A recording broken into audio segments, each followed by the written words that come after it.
enchanté et bienvenue. Je crois qu'on va lancer aussi l'enregistrement parce qu'il y a pas mal de personnes, je pense, qui ne peuvent pas y assister maintenant.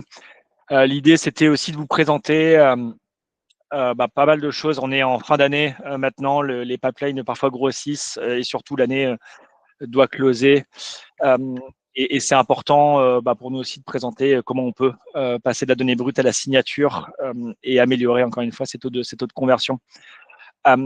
Ça fait un peu plus de 15 ans que j'encadre des équipes commerciales dans des environnements assez différents, des startups en croissance rapide ou des scale-up en structuration. Et il y a une vérité, je dirais, qui se répète un peu partout, c'est que plus une équipe grandit, plus il devient difficile d'être à la fois pertinent et percutant dans l'évaluation du pipeline. Quand on est 2-3 sales, finalement, c'est facile. On connaît chaque deal, chaque client, chaque objection. On a la main sur tout. Mais dès qu'on commence à gérer 8, 10, 20 ou 50 commerciaux, chacun sur sa verticale ou chacun sur son segment, on ne sait plus distinguer le bruit du signal, en fait. Et c'est, à mon sens, là que beaucoup d'organisations se trompent aujourd'hui parce qu'il y a il y a énormément d'IA, et à juste titre d'ailleurs, et pour des bonnes raisons. On voit beaucoup d'outils incroyables intervenir dans nos process commerciaux, avec la génération de séquences d'emails, l'automatisation à tout va, de l'enrichissement, etc. Donc tout ça, ça aide à aller plus vite. Mais la vraie question, et la question que je me pose depuis pas mal d'années, moi, c'est est-ce que la réponse, elle est vraiment dans le volume ? Est-ce qu'envoyer plus d'emails, est-ce que générer plus de leads, elle rend vraiment les prévisions plus fiables ? Et c'est presque contre-intuitif parce que j'ai toujours demandé à mes équipes commerciales de prospecter, de tabasser, d'aller faire beaucoup de volume. Mais c'est vrai que, in fine, la question que je me pose, c'est est-ce que ça les aide vraiment à closer plus ? Alors évidemment qu'il faut en faire du volume, on ne peut pas se contenter que 2-3 opportunités, mais il faut taper juste en fait. Et du coup, mon expérience, elle me dit que non. Le problème, c'est pas le travail, parce que les commerciaux en général bossent dur. Le vrai problème, c'est la donnée. C'est parce qu'une donnée qui est mal alignée, qui est mal priorisée, mal exploitée, tant qu'on n'a pas résolu ce problème-là, c'est difficile de construire un pipeline justement qui est solide, crédible et structuré. Et donc aujourd'hui, il faut un pipeline qui n'est pas forcément plus large, mais en fait qui est plus juste, tout simplement. Et donc, le pipeline, chaque opportunité aujourd'hui, elle repose et elle doit reposer finalement plus que sur de l'intuition, mais sur des signaux réels, des données fiables et une logique de marché qui est solide. Et donc, du coup, le fond de la question, c'est comment transformer un petit peu ce chaos de la donnée dont on a tous dans les CRM et qu'on remplit en un moteur de recherche et de performance qui devient prévisible, en fait. Et c'est ce que Mathieu va montrer avec des cas clients et des résultats qui sont assez parlants, en tout cas. Bonjour à tous, je suis Mathieu, le CEO de Stars Data. Effectivement, pour rebondir sur le point de Jordan, aujourd'hui, le sujet, c'est de passer d'un modèle où on a des pipelines qui se remplissent, qui sont difficiles à challenger, un modèle où on va avoir un ciblage clair et avec une notion très importante, c'est la notion de segmentation. On va y revenir par après. Un deuxième sujet qui est important, et on l'a vu avec tous les outils CRM et tous les outils qui sont en train d'émerger, c'est la notion de responsabilisation. En fait, ce n'est pas le tout d'avoir un commercial qui est outillé. Il faut qu'il soit capable de lire son marché, il faut qu'il soit capable d'être responsabilisé et non pas infantilisé. Et le dernier point, c'est l'alignement. On se pose toujours beaucoup de questions, et surtout dans le B2B, sur le positionnement des équipes marketing, sales, également produits d'ailleurs. Le dernier enjeu, c'est d'avoir un véritable alignement qui va se faire autour de la data. Et en fait, ce n'est pas la data en tant que telle, c'est une vérité commune. Et on va le voir, en fait, c'est tout à fait possible de faire émerger une vérité aujourd'hui sur la base de l'intelligence artificielle. Alors, pour plonger dans le sujet ce matin, en fait, peut-être revenir un tout petit peu en arrière. Aujourd'hui, on a des systèmes en fait qui se basent sur la notion de rétroviseur. C'est-à-dire que si je suis aujourd'hui dans une équipe commerciale ou si je travaille au marketing, en fait, je m'appuie sur des outils, des concepts qui nous permettent de regarder un petit peu dans le passé et qui nous coincent dans le passé. Ces concepts, c'est quoi? Le premier point, c'est que les segmentations qui sont aujourd'hui utilisées dans les entreprises, qu'elles soient petites ou grosses, en fait, ce sont des segmentations qui sont figées. L'exemple que vous voyez tout en haut ici, en fait, c'est l'exemple qu'on a sur un logiciel que vous utilisez peut-être, qui est Sales Navigator. En fait, Sales Navigator, tout comme la plupart des outils en fait, des sales, utilisent une segmentation et l'imposent au marché. Le souci, c'est que si je mets sur le marché un service dans le domaine du conseil ou un nouvel outil SaaS, en fait, il y a très, très peu de chances que je retrouve les ICP, les profils clients que j'ai vraiment envie d'adresser et avec lesquels il va y avoir un véritable fit en termes de produits. Donc, le premier sujet qu'on a, en fait, c'est comment on arrive à sortir de cette segmentation figée qui se base, en fait, même si ce n'est pas indiqué sur les outils, sur ce qu'on appelle les codes de registre. En France, on a les codes NAV. Aux États-Unis, on a les codes SIC. Donc, en fait, aujourd'hui, vous avez des outils qui reprennent tout simplement ces codes NAV et ces codes SIC et qui vont, en fait, vous donner une liste d'entreprises qui n'est pas forcément celle avec laquelle ça va convertir. Le deuxième point, c'est aussi les tailles d'entreprise. Ça, on voit que c'est un vrai sujet parce que la taille de l'entreprise que vous allez cibler, elle va avoir forcément un impact sur la taille du deal que vous allez signer in fine. Or, aujourd'hui, on le voit, dans la plupart des outils, on va être un petit peu figé. CS Navigator va être très, très bon en fait pour estimer le nombre d'employés. Malheureusement, le nombre d'employés, ce n'est pas ce qui fait forcément la valeur d'un prospect. Si vous prenez l'exemple du SaaS, par exemple, vous avez de très nombreuses entreprises de SaaS qui sont extrêmement intéressantes à adresser et elles vont compter peut-être 5, 6 ou 7 employés. Le deuxième sujet, c'est que les signaux externes, finalement, ils sont absents, ils restent absents. Moi, je suis toujours marqué en fait par cette communication qu'on a autour des connecteurs avec des bases de données comme Dun & Bradstreet, etc. En fait, les signaux externes, ils restent absents du quotidien des sales. Les sales doivent se débrouiller en fait avec leurs propres informations et en plus, on leur demande de rentrer dans l'information, c'est le dernier point, dans un CRM qui est assez largement sous-exploité et qui aboutit à une chose, c'est la décision à l'intuition. Alors, notre point avec Jordan chez Stars Data, c'est pas de dire que l'intuition, c'est pas bien. Au contraire, l'intuition, c'est probablement le meilleur levier pour se développer sur un marché. Simplement, cette intuition, il faut qu'elle s'inscrive dans un cadre, qu'elle suive une vérité ou des vérités de marché. Et c'est ça qu'on va vous montrer ce matin. Alors, MarketOS, qu'on vous présente ici, ce n'est pas un produit sur étagère. On n'est pas là aujourd'hui pour vous faire une démonstration de solution. En fait, c'est plus une conviction.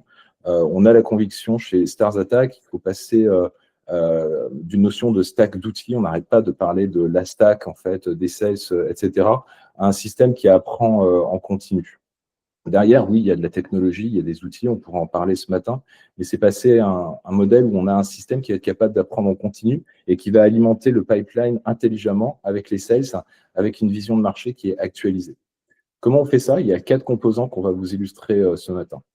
Le premier composant, c'est la notion de segmentation dynamique qu'on va nourrir avec de la donnée interne, bien sûr, et également de la donnée externe.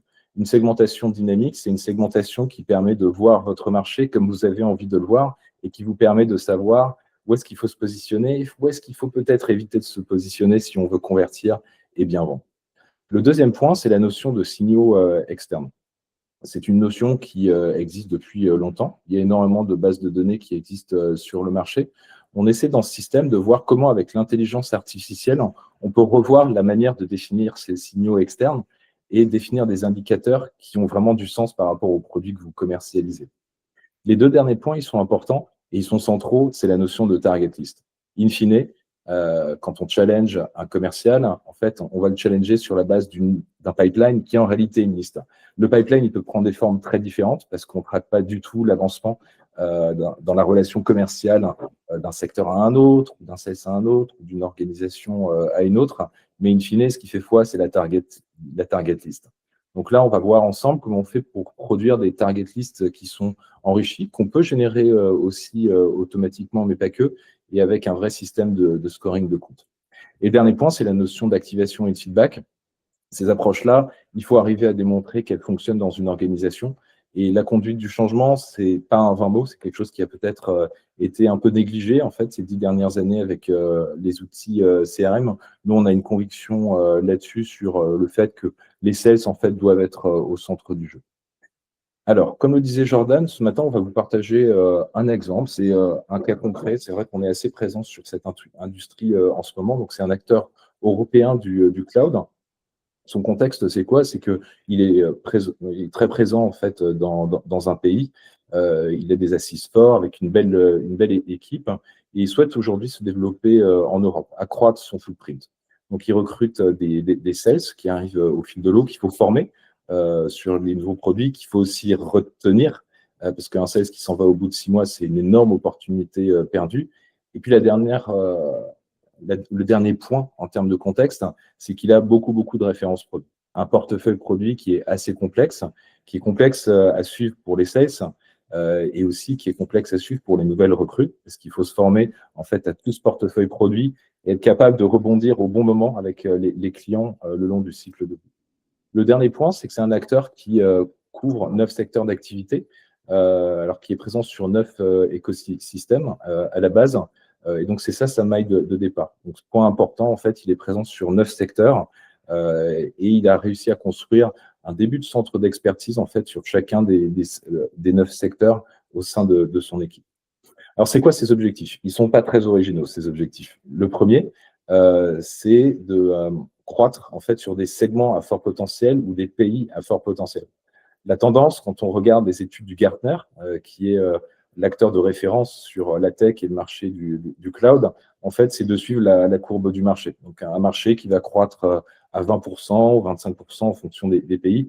Derrière, la question, c'est ouais, mais c'est bien beau, mais si je rentre sur un pays, quel segment, quel secteur d'activité je vais cibler, quelle taille d'entreprise je vais favoriser? Parce que ce qui m'intéresse, ce sont les 2 points en dessous, c'est évidemment de signer rapidement, en fait, de créer un début de traction sur ces marchés, parce que sans traction, on n'arrive pas à construire des positions stables. Et le dernier point, c'est que on a besoin d'être rentable. Le temps des commerciaux coûte cher. On fait un petit peu de marketing aussi.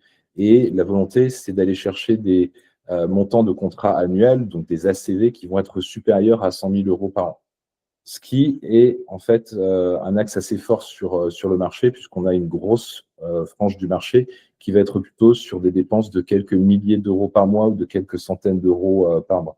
Donc, dès lors qu'on est sur des ACV supérieurs à 100 000 euros, ça veut dire qu'il faut être capable de cibler assez fort, au risque, en fait, oui, d'avoir des signatures très rapidement, mais avec des acteurs qui vont prendre beaucoup trop de temps par rapport à la marge et aux revenus qu'ils vont être capables de générer. Alors, dans notre approche, dans notre système, il y a un premier point, c'est cette notion de segmentation dynamique. Une segmentation dynamique, elle vise à faire une chose de manière très, très, très simple, c'est être capable de savoir qu'est-ce qu'on ne va pas adresser. Parce que c'est plus facile, en fait, de dire on a envie d'adresser ça plutôt que de dire on n'a pas envie d'adresser ça. Et c'est ça qui est un peu structurant sur ce type de démarche, c'est être capable de sélectionner. Donc, comment on fonctionne? En fait, le gros du travail, même si on s'appuie beaucoup sur l'IA générative avec nos clients et notre plateforme, c'est finalement de définir la segmentation de base. Quel secteur on veut cibler et quelle taille de compte. Quel que soit le secteur, dans le B2B, il y a une vraie complexité.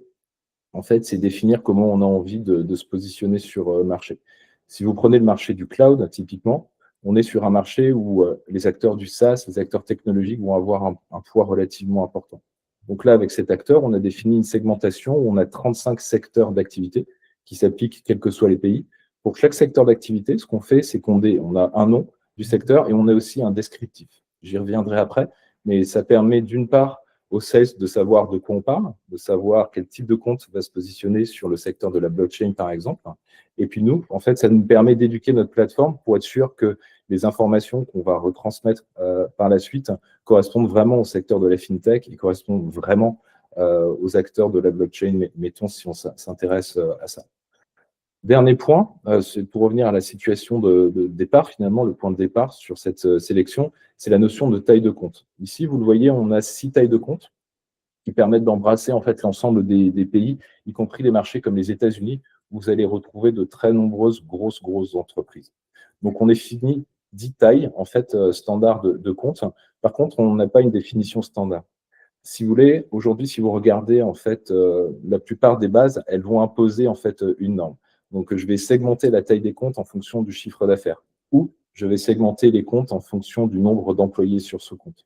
Nous, ce qu'on fait, on a la chance d'avoir énormément de flexibilité, c'est-à-dire qu'on va être capable d'associer à chaque secteur ou groupe de secteurs, on fait plutôt en fait une définition sur la taille des comptes. Par exemple, sur des secteurs qui sont la blockchain, par exemple, ou le retail tech, on y reviendra après, ce sont des secteurs en fait qui appartiennent à la catégorie du SaaS. Et pour la catégorie du SaaS, on va définir des tailles de comptes qui se basent soit sur le nombre d'employés, soit sur l'ARR qui est généré a priori par ce type de compte.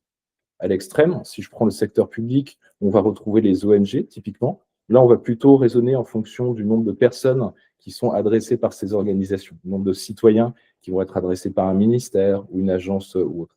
De cette manière, en fait, on arrive à avoir un système où on va avoir une échelle qui va être définie par T1, T2, T3, T4, T6, donc qui va être la même du point de vue du commercial. Simplement, en dessous, on va avoir une définition qui est contextualisée pour les clients et pour toutes les équipes qui vont être en relation avec ces clients. Donc, le point de départ, en fait, c'est 3 géographies. Donc, c'est un client qui a envie de se développer dans un premier temps sur 3 pays européens. C'est 35 secteurs d'activité qu'on redéfinit à chaque fois, même si ça suit en fait des modèles un peu préétablis en fonction des acteurs avec qui on travaille, et puis des tailles de compte. Donc, si je fais une multiplication, 3 par 35 par 6, on va être sur 630 combinaisons. Donc, 630 combinaisons, 630 segments, en fait, sur lesquels notre client se positionnait historiquement, ce qui représentait à peu près 2 millions de clients B2B potentiels sur ces marchés. Donc la question est comment on fait en fait pour créer rapidement de l'attraction, comment on fait pour se positionner sur des acteurs avec qui on a de très fortes chances d'aller chercher des ACV qui sont supérieurs à 100 000 euros et sur des marchés dans lesquels on n'est pas très connu, même si on a un produit qui est vraiment canon sur le marché. Donc, qu'est-ce qu'on fait là-dessus? On s'appuie sur l'IA générative et les données du web et on va aller capturer des indicateurs qui vont permettre d'évaluer en fait la pertinence, la taille, le positionnement de chacun des segments, des 630 segments que vous voyez ici, donc 630 combinaisons. À l'issue en fait de cet exercice, on a défini un pays en réalité dans lequel on voit que le potentiel est beaucoup plus fort que dans les autres pays, quels que soient les secteurs d'activité. On a choisi aussi 2 secteurs tech, ce qui était vraiment contre-intuitif parce que l'approche en fait classique, c'est plutôt d'aller chercher des gros clients en fait. Donc on va partir de la taille des clients, d'aller chercher des clients qu'on a déjà réussi à capter dans le pays historique, en l'occurrence et la France.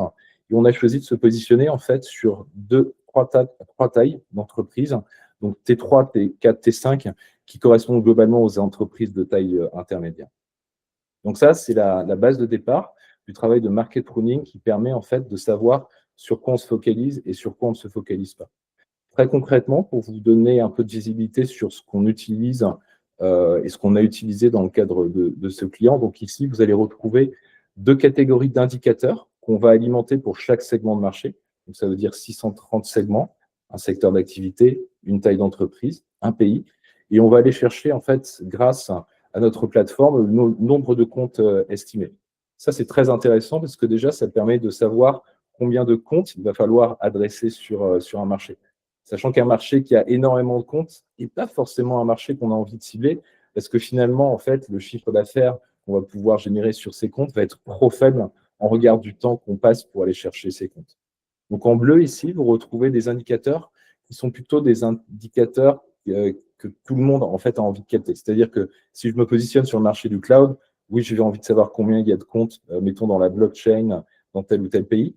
J'ai envie de savoir combien ils dépensent en IT, parce que ça donne aussi une idée en fait de leur masse d'achat. J'ai envie de savoir quelle est la pénétration du cloud, si j'ai envie de vendre du cloud, et quels sont les budgets.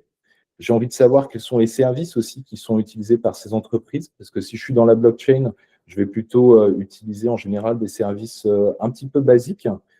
Si je suis dans le domaine des SaaS, je vais avoir tendance à vouloir intégrer des briques d'intelligence artificielle et de machine learning. J'ai envie de savoir s'il y a une croissance des budgets, parce qu'on est sur un marché où il y a une présence historique très forte d'Amazon Web Services, par exemple, ou de GCP. Donc, j'ai plutôt envie de me positionner sur des marchés où finalement, oui, Amazon Web Services est présent historiquement, mais néanmoins, en fait, on est sur potentiellement un segment sur lequel il y a une croissance des budgets et sur lequel la tendance des acteurs est plutôt à privilégier plusieurs fournisseurs de cloud. Donc, la catégorie bleue ici, elle peut donner une vision en fait sur l'état du marché pour l'ensemble des acteurs qui vont se positionner dessus. Maintenant, ce qui est intéressant, c'est qu'en complément de ça, je vais pouvoir aussi grâce à l'intelligence artificielle générative, pouvoir fournir des éléments sur mon offre. Donc, je vais pouvoir définir des éléments sur la couverture de notre portefeuille produit. Comment on se positionne d'un point de vue prix, etc. Grâce à ça, on est capable, avec du raisonnement, d'aller chercher des informations sur le fit produit ou le fit de service que je vais avoir entre le produit que je souhaite mettre sur le marché dans un secteur d'activité, sur une taille d'entreprise dans un pays, et ce que j'ai à proposer. Donc ça, c'est très intéressant parce que ça permet d'évacuer finalement des secteurs d'activité qui sont intéressés par une brique que je ne propose pas aujourd'hui. Ensuite, on va être capable aussi de définir quels sont les services clés qui sont potentiellement attendus par le client et le positionnement qu'on a envie d'avoir. Vous le savez peut-être, sur le marché du cloud aujourd'hui, il y a beaucoup de questions autour de la souveraineté. Il y a également des industries sur lesquelles il n'y a pas de croissance, on a envie de réduire les coûts. Donc, on est capable aussi d'aller chercher des indicateurs qu'on peut mettre ensuite dans le CRM qui permettent de savoir finalement quel est le positionnement qui est le plus optimal sur un secteur d'activité ou quels sont les services clés qu'il est pertinent de proposer pour être sûr de convertir. Et les derniers éléments qu'on est aussi de manière assez surprenante, nous-mêmes, on est assez surpris quand on le fait avec les clients, c'est d'être capable d'estimer le potentiel de conversion. Ça, c'est un élément qui est assez important parce que quand bien même ce n'est pas la vérité vraie, quand bien même le taux de conversion sera de 5% versus 7%, ça permet d'avoir une comparaison en fait, des différents segments sur lesquels on joue et de cibler en fait, in fine, des segments sur lesquels le potentiel de conversion est le plus fort, sur lesquels on dépasse la limite de 100 000 euros dans le cadre de ce client en termes de montant annuel de contrat. Et on est aussi capable d'estimer en fonction de la taille des organisations et des secteurs, finalement, quel est le délai qu'on peut estimer entre la première prise de contact et la signature. Ça, c'est très important parce que ça permet aussi de se rassurer, de ne pas cibler des secteurs sur lesquels, finalement, oui, il y a un potentiel annuel qui est relativement important, mettons 1 million d'euros, mais sur lesquels, en fait, de manière générale, ça prend 1 an ou 18 mois pour convertir. Donc, le résultat, c'est qu'une fois qu'on a ça, on est capable de sélectionner en fait des secteurs d'activité, ça de manière dynamique, potentiellement tous les trimestres ou tous les semestres. Grâce à ces indicateurs de marché qui sont en fait customisables, on va être capable de sélectionner des secteurs d'activité sur un pays ou sur plusieurs pays sur lesquels on est capable de chercher de l'attraction et qui s'adaptent vraiment à la courbe de développement de l'entreprise. Maintenant, la question qui se pose, et on nous la pose tout le temps, et on nous l'a posée, on était mal à l'aise d'ailleurs au début, mais on a trouvé une solution qui fonctionne extrêmement bien, c'est oui, mais comment on fait pour générer une target list? Parce que générer des éléments de marché pour alimenter un business plan, je ne vais pas vous dire que c'est facile, mais ça se fait en fait. Et finalement, on ne prend pas trop de risques en faisant ça, parce que si ça ne fonctionne pas, on verra que ça ne fonctionne pas, mettons, dans 2 ans ou dans 3 ans. La vérité vraie, c'est la liste des comptes en fait qui va être travaillée par un sales. Donc la question, c'est comment on fait, sachant qu'aucune base aujourd'hui ne propose les secteurs d'activité dont je vous ai parlé tout à l'heure, aucune base ne propose ce système d'évaluation de la taille des comptes. Comment on fait pour aller générer en fait ces listes de comptes? La solution qu'on a trouvée, qui fonctionne le mieux, elle consiste à faire quoi? C'est finalement se dire, là dans le cas présent, on a ciblé 2 secteurs. L'un des 2 secteurs, en fait, c'est dans le domaine du retail tech et du martech, donc un secteur qui est assez mal référencé dans les bases de prospects. Donc, qu'est-ce qu'on fait? Grâce à l'intelligence artificielle, on est capable de savoir quels sont les codes de registre. Donc là, les codes NAS, en l'occurrence. En France, on utilise beaucoup les codes NAF. Quels sont les codes NAS en fait, qui vont le plus correspondre à ces 2 secteurs sélectionnés. Grâce à ça, en fait, on est capable d'aller chercher en fait, dans des bases de registres. Donc, en France, c'est en open data. Dans les autres pays, ce n'est pas en open data d'ailleurs. On est capable d'aller chercher des raisons sociales. Donc là, si je prends ces 2 secteurs sélectionnés, ça représentait en fait dans le pays qu'on a sélectionné 6 000 raisons sociales. Pour une target list, ça fait beaucoup. Et par ailleurs, avoir des raisons sociales pour un commercial, ce n'est pas très attractif. Donc là, qu'est-ce qu'on fait? On reprend en fait finalement la même approche qui consiste à prendre une raison sociale et à partir d'une raison sociale, je m'appuie sur des données externes pour produire des indicateurs en fait qui vont permettre de valider le fait qu'une entreprise est bien dans le secteur d'activité qu'on cible, qu'une entreprise est bien dans la taille qu'on souhaite cibler. Donc, on va se baser sur toutes les informations qui circulent sur l'entreprise, que ce soit sur les sites web, des forums, etc. On va aller chercher le site web de l'entreprise et on va chercher des indicateurs qui finalement sont dans la continuité de ce que je vous ai présenté tout à l'heure sur la croissance de l'activité, que ce soit en chiffre d'affaires ou en recrutement, les produits qui sont le plus adaptés, etc. Donc là, on revient à des notions qui sont finalement assez cohérentes avec ce que je vous ai présenté précédemment sur l'exercice de market pruning. On utilise des indicateurs qui sont très cohérents en fait dès lors qu'on veut valider en fait ces comptes et avoir une liste dans laquelle on va retrouver des niveaux de priorité en fonction de l'actualité du compte, des ACV cibles et même des suggestions de premier contact qui varient en fonction de la taille des comptes. Une question qu'on nous pose souvent avant de passer aux questions-réponses, c'est la notion de fiabilité. Et on a raison de la poser parce que c'est vrai que si on fait une recherche sur ChatGPT ou Perplexity, bon, finalement, s'il y a une erreur, on ne va pas forcément s'en apercevoir. Et si on s'en aperçoit, on va recommencer à prompter, on va affiner ça. Donc finalement, on ne prend pas trop de risques sur un compte. Là, l'approche dont je vous parle ici, c'est une approche qui est assez volumétrique dans la mesure où on va aller chercher, mettons, 630 segments, si on vise 3 pays, par exemple, ou si on doit faire une target list, on va partir de 6000 entreprises. Donc là, on n'a pas le droit de se planter parce que l'erreur, en fait, si elle n'est pas tracée, en fait, elle peut aboutir à des catastrophes, et notamment une qui est un commercial qui se désengage complètement et qui revient à des approches intuitives. Donc là, on a inventé en fait une méthode qui consiste à faire la chose suivante. D'une, l'évaluation de la fiabilité en fait.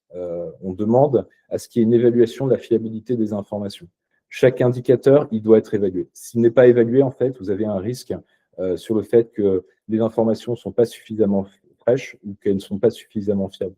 Donc là, nous, notre approche, en fait, notre conviction, c'est qu'il faut absolument mesurer la fiabilité et les LLM sont tout à fait capables, ils sont très objectifs là-dessus, d'auto-mesurer la fiabilité des résultats qu'ils envoient. Également, demander le rationnel. Pourquoi est-ce qu'on dit que telle entreprise en Belgique, elle est en croissance? Donc là, ça a deux vertus. D'une, ça permet de rassurer et deux, ça permet de comprendre. Si je vais pitcher ensuite cette entreprise, j'aurai des choses à lui raconter. Et je saurai pourquoi je viens la voir et je saurai sur quelle base j'étaye mes propos. Et puis le dernier point, sont aussi évidemment les sources qui sont utilisées pour produire ces indicateurs. La deuxième conviction qu'on a, c'est que de la même manière, faire un prompt sur ChatGPT, c'est facile. Le faire tourner sur 600 entreprises ou des dizaines de milliers d'entreprises ou sur son CRM en entier, il y a un risque, c'est qu'on soit sur une erreur. Et en fait, les requêtes que nous, on utilise, elles ne marchent jamais du premier coup. Il y a toujours, en fait, une phase où on va devoir itérer sur plusieurs segments, voir les variations et ajuster, en fait, ce qu'on demande à la plateforme et peut-être ajuster aussi les sources qu'on recommande d'utiliser. Donc, avant de déployer à l'échelle ce type d'approche, il y a une phase d'itération. Et évidemment, tout l'intérêt, en fait, qu'on peut avoir, c'est de réutiliser, en fait, une requête dès lors qu'elle fonctionne. Et c'est la raison pour laquelle notre conviction, c'est qu'il faut qu'il y ait des catalogues. Je reviens à l'exemple de ChatGPT qui n'arrête pas d'innover.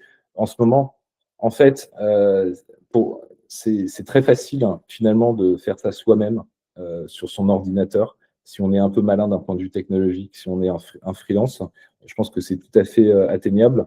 Maintenant, si on veut pouvoir le réutiliser, le mettre à jour, ce qui est important, c'est d'avoir un catalogue. Et si on veut créer aussi la confiance, si vous avez une équipe qui souhaite, par exemple, produire une target list de manière autonome, elle ne va pas produire ses propres requêtes, elle va se baser sur le même jeu d'indicateurs que les autres. Donc, ce qui est important, c'est d'avoir ce type de catalogue qui va permettre de refaire tourner ce type d'approche au fil de l'eau. Pour vous donner un petit peu après avoir parlé de ces approches et de comment on fait finalement pour produire cette vérité qui guide beaucoup d'entreprises en ce moment, c'est comment on fait pour activer ça. Il y a un gros risque, c'est de se planter. Aujourd'hui, on voit plein d'outils qui sortent dans le domaine de l'IA pour les sales. Il y a une vraie problématique sur l'adoption en fait sur le long terme. Donc nous, notre approche, c'est quoi? C'est qu'ici, il y a un travail de conviction à faire de toute façon en interne sur convaincre que ça fonctionne. Évidemment, si on attend les conclusions de premiers contrats, ça peut prendre du temps, on ne sait pas combien. Nous, notre approche, c'est finalement de démarrer par des campagnes sales sur quelques comptes. Mettons, si vous avez une liste avec 400 targets, en fait, démarrer avec les 50 premiers comptes et valider qu'il y a une traction. Pas besoin d'attendre, en fait, pour attendre que le premier chiffre d'affaires soit encaissé, facturé, etc. c'est juste valider en fait que l'attraction, que les leads en fait sont qualifiés. Et ça, c'est très facile à mesurer par rapport aux approches historiques. Le deuxième point, c'est que là où ça devient extrêmement puissant, c'est quand on a la même approche sur le CRM. Ce que je vous ai présenté juste ici, je reviens un instant. Vous voyez ici, on part finalement d'une liste où on va avoir 6000 raisons sociales qu'on a recensées qui sont susceptibles de faire partie d'un secteur et on les fait passer au tamis en fait, de ces sources de données externes et l'IA pour valider qu'elles sont bien dans un segment, qu'elles ont bien telle ou telle taille. Cette approche-là, il faut évidemment l'avoir sur le CRM. Pourquoi il faut l'avoir sur le CRM? C'est qu'aujourd'hui, en fait, les CRM sont sous-utilisés. Pourquoi? C'est parce qu'ils sont mal segmentés. Les segmentations qu'on a dans les CRM, assez souvent, en fait, elles sont autocomplétées par des clients qu'on a onboardés, qui ont choisi leur propre secteur d'activité, ou ça va être fait à la va-vite par des sales. Donc, cette approche, elle va permettre, en fait, de taguer les CRM, d'ajouter des informations sur les clients existants. Et ça a deux vertus. La première, c'est de faire du farming, tout simplement, de développer en fait les clients existants. La deuxième, c'est dès lors qu'on va s'étendre sur de nouveaux pays, bah, c'est d'avoir les bonnes références qui correspondent exactement au secteur d'activité, à la taille d'entreprise que vous visez. Donc, grâce à ça, en fait, on voit quoi? On est capable de multiplier par 3 le nombre de leads qualifiés en quelques semaines. Ce n'est pas très compliqué. Finalement, c'est dès lors qu'on a des listes de leads qui sont bien qualifiés, dès lors qu'on a un pipeline de bonne qualité, évidemment, ça fonctionne. Ça paraît évident. La deuxième chose, c'est qu'on confirme les ACV cibles. Ce qui est assez intéressant, on avait très peur, en fait, il y a un an que ça ne fonctionne pas. Pourquoi? C'est parce qu'on se base vraiment sur des éléments extérieurs sans avoir finalement pris en compte ce que peut dire l'entreprise à un commercial. On voit qu'il y a un très, très bon niveau de cohérence là-dessus. Et qu'au moins, ça permet d'évacuer en fait, des entreprises sur lesquelles le potentiel de valeur est assez limité. Et puis, le dernier point, c'est que là, on étend à toutes les géographies, parce qu'une fois que vous l'avez fait dans un pays, avec un ou deux accounts exécutives, le process a été rodé et ça fonctionne.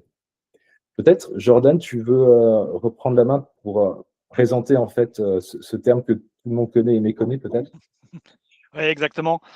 Merci. En fait, l'idée de tout ce que vient de présenter Mathieu, et en fait, parfois on le fait un petit peu au quotidien. Moi, j'ai eu jusqu'à une dizaine de sales encore récemment, et en consacrant 30 minutes chacun en one-to-one pour parfois confronter du pipe ou de la vente, tout du moins, bah, ça prend beaucoup de temps. Et encore une fois, l'idée, c'est aussi de se baser sur un socle, je dirais, fiable d'informations. Et donc, l'idée, c'est comment on met en place ça, qu'est-ce qui va permettre aussi d'industrialiser, je dirais, un petit peu cette démarche-là. Et on le voit de plus en plus dans beaucoup de boîtes, en hypercroissance notamment, émerger en fait la fonction de revenu operation. Donc, je ne sais pas si elle est présente dans vos entreprises ou si elle le sera ou si c'est un projet en tout cas de développer. Mais c'est ça que Gartner prévoit, en tout cas aux US, à peu près quasi les 3/4 des sociétés en hypercroissance qui vont intégrer, je dirais, cette fonction-là, parce que cette fonction-là, elle va permettre de faire parfois le lien entre le marketing et les directions sales, et aussi qui vont permettre je dirais, d'alimenter derrière les commerciaux qui ont encore une fois la tête dans le guidon au quotidien, d'aller prospecter, soulever, lever les objections et closer. On ne peut pas leur demander non plus d'avoir, et c'est parfois compliqué en tout cas, d'avoir une vision à 360 degrés de leur portefeuille. Et donc l'idée de cette fonction-là aussi, c'est justement de pouvoir qualifier et hiérarchiser aussi les marchés selon le potentiel, encore une fois, de revenus, mais aussi d'identifier et d'analyser aussi le CRM pour voir les pistes de réflexion qu'il peut y avoir sur certains segments de marché. On identifie aussi beaucoup de lookalike. Donc, on va avoir signé un client. Comment on va y trouver d'autres clients qui sont correspondants à peu près à cette entreprise-là, mais ce n'est pas toujours facile. Mais ça va servir aussi parfois le revenu operation. Moi, c'était le cas dans mon dernière entreprise qui savait de temps en temps un petit peu de gendarme, aussi un petit peu du CRM, aller taper sur les doigts des commerciaux pour remplir aussi le CRM, parce que c'est ultra important d'avoir un CRM fiable. Et c'est vraiment, je dirais, le cheval de bataille de, je pense, beaucoup de directions commerciales au quotidien, ce remplissage du CRM. Mais c'est vraiment une mine d'or aussi d'exploiter ses propres clients, ses propres prospects, pour pouvoir, là encore une fois, définir un plan de ciblage. C'est important. On voit plusieurs couches d'informations sur ces prospects, ce qu'a décrit Mathieu aussi, c'est de pouvoir identifier en fait ces différentes couches de prospects importants. On a ces premiers prospects, ceux qui paraissent et qui, par rapport au product fit, sont plus importants. Puis ensuite, il y a cette deuxième vague de prospects qui répondent peut-être à 80% des features qu'il y a dans mon outil. Puis ensuite, j'ai une troisième couche où ça va répondre peut-être à 60%. Donc, ces prospects-là sont aussi importants, mais il faut encore une fois pouvoir prioriser sa stratégie commerciale. Parce que, encore une fois, in fine, le but, c'est générer du cash le plus rapidement possible. Je pense que c'est le quotidien de l'ensemble des sociétés de faire ça. Et donc, cette fonction-là, émergente, et je pense qu'elle continuera à émerger en France aussi, de plus en plus, mais c'est aussi de pouvoir avoir ce rôle un petit peu stratégique, mais qui va permettre, encore une fois, de faire le lien entre la direction commerciale et la direction marketing. Voilà. Est-ce que vous avez des questions?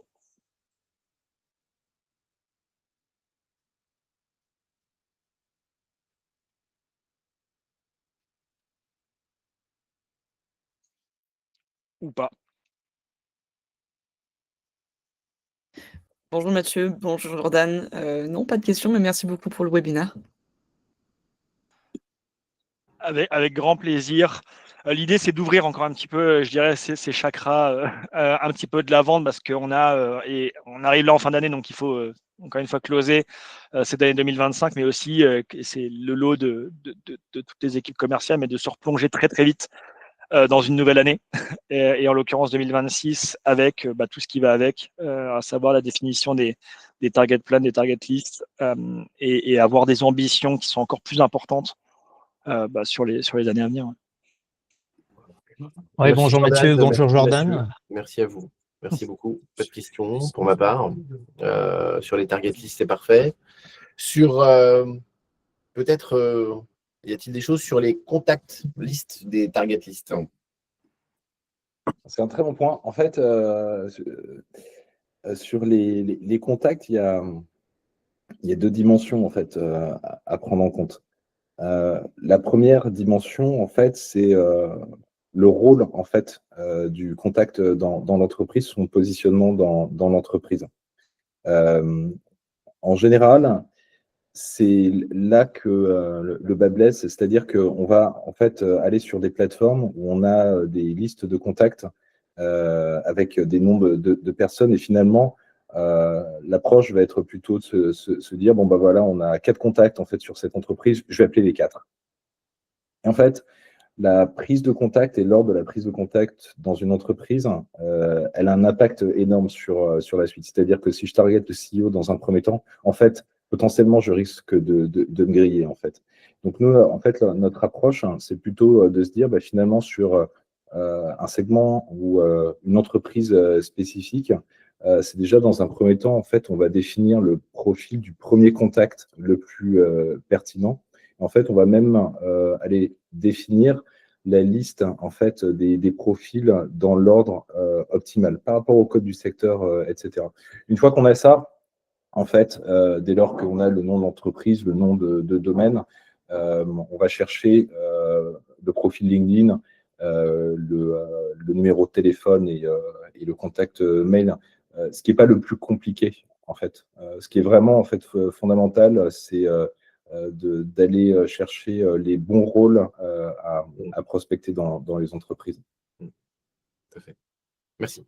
Et c'est vrai que, juste pour terminer, en fait, nous, pour pratiquer au quotidien le sujet, et notamment sur le segment des entreprises de taille intermédiaire, qui est vraiment un segment stratégique pour, je pense, tous les acteurs B2B aujourd'hui, il y a en fait les numéros de téléphone sont extrêmement puissants. On a tendance à vouloir alimenter les outils d'automatisation de campagnes emailing avec des mails.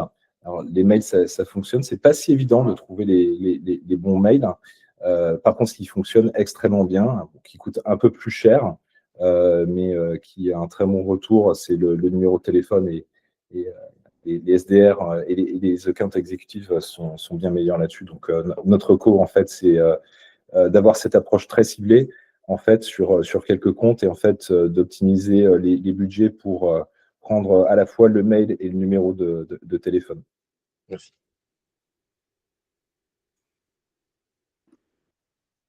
Écoutez, très bien, si vous avez Ouais, plus de Mathieu, questions. Mathieu, Oui, j'ai une petite question, Patrick. bonjour Patrick. Est-ce que, donc, c'était très intéressant la partie comment cibler la bonne personne, comment cibler notre champion, comment l'activer pour pouvoir peut-être réduire les cycles de vente. Est-ce que vous agissez sur, est-ce que par exemple vos actions vous permettent de signer ce qu'on signe en 3 mois, de le signer en 1 mois? Est-ce que ça s'est tracé? Est-ce que vous avez un retour là-dessus en fonction de la qualité des informations et du story que vous pouvez mettre en place pour signer plus rapidement? Ouais, sur un compte spécifique, tu veux dire, Patrick, c'est ça? Oui, c'est-à-dire que j'ai ciblé un compte, je comprends la chaîne de valeur décisionnelle, j'ai un organigramme qui se précise, j'ai identifié mon champion. Est-ce que ça m'aide à signer plus rapidement les deals? Aujourd'hui, on n'a pas de métrique là-dessus parce que ça varie énormément en fait en fonction du profil des personnes. Ça varie aussi en fonction des entreprises. On n'a pas de métrique qui nous permettent de dire on arrive à réduire de 30 ou 60% en fait le délai de signature. Je pense qu'il y aura toujours des impondérables en fait qui ne sont pas forcément liés au commercial lui-même ou à l'entreprise qui vend le produit et le service, mais qui vont être liés en fait au client lui-même. Et je pense qu'aujourd'hui en fait on essaie de pousser au maximum en fait tous les outils d'IA qui permettent de liker automatiquement tel ou tel décideur, etc. Maintenant, en fait, on peut jouer là-dessus jusqu'à un certain niveau qui est le cycle de vie de l'entreprise et le cycle de décision de l'entreprise. Et c'est pour ça que je m'engage jamais, qu'on s'engage jamais en fait à donner ce type de métrique.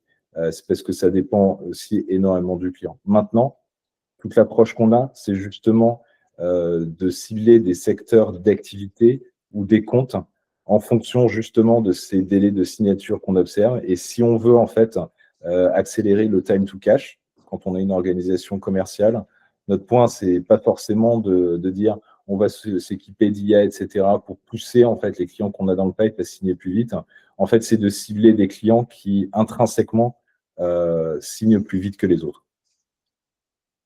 Ok, donc ça c'est un peu aussi en relais du rôle de cette Operation Officer ou en tout cas Revenue Operation Officer qui est de rajouter une couche d'intelligence et peut-être sur votre travail par exemple. C'est-à-dire relever les patterns, j'allais dire stalker les comptes, ou en tout cas comprendre les dynamiques des comptes, les dynamiques des acteurs dans ces comptes, observer ce qu'ils disent, ce qu'ils font, à quelle table ronde ils interviennent. Et donc, ça permet effectivement d'avoir aussi peut-être ces actions plus fines pour pouvoir les hameçonner, on va dire, pour pouvoir les actionner.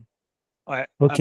absolument, parce qu'en fait, le but, c'est qu'on peut fournir des signaux faibles ou des signaux réels d'ailleurs, d'activation aussi d'un marché, mais il faut aussi pouvoir leur donner vie à ces signaux-là. Et en fait, un signal qu'on va récupérer, c'est une information, c'est une bribe d'information qui est importante parce qu'elle va permettre encore une fois de peut-être de faire le premier pas, voire le deuxième. Mais après, il faut pouvoir lui donner vie à ce signal-là. Ce signal-là, c'est pas une science, comme disait Mathieu d'ailleurs, mais c'est pas une science exacte. Sinon, ça serait très simple. Hein. Si aujourd'hui on pouvait cibler simplement des comptes où on est sûr à 98% qu'il est capable de signer sous un mois, il y a forcément des impondérables. Le but, c'est de limiter au maximum cette zone, ces zones en fait d'incertitude qu'on va avoir. Et donc, quand on va prospecter ou générer des listes de prospection, le but, c'est de s'adresser justement, encore une fois, à des comptes qui sont le plus susceptibles de répondre à mon produit actuellement, de contacter des personnes qui sont le plus susceptibles d'engager un projet, un budget sur ma démarche, encore une fois, de collecter ces différentes informations, les mettre en place comme un puzzle pour optimiser au maximum, en tout cas, ces délais de signature. Après, on peut pas, c'est difficile de dire sur certains comptes, peut-être qu'on va accélérer de 30, 40, 50%, sur d'autres, peut-être que de 10%, et parfois, peut-être que les 10% sont extrêmement importants dans l'accélération d'un process de décision. Donc, ça dépend évidemment du produit, de la CV, de la stratégie commerciale. Ce qui est sûr, c'est que ça permet de donner une lisibilité, une grille de lecture à des signaux qu'on peut récupérer sur le marché. et les mettre en. Super, ordre. merci. Merci à tous et à toutes. Merci beaucoup.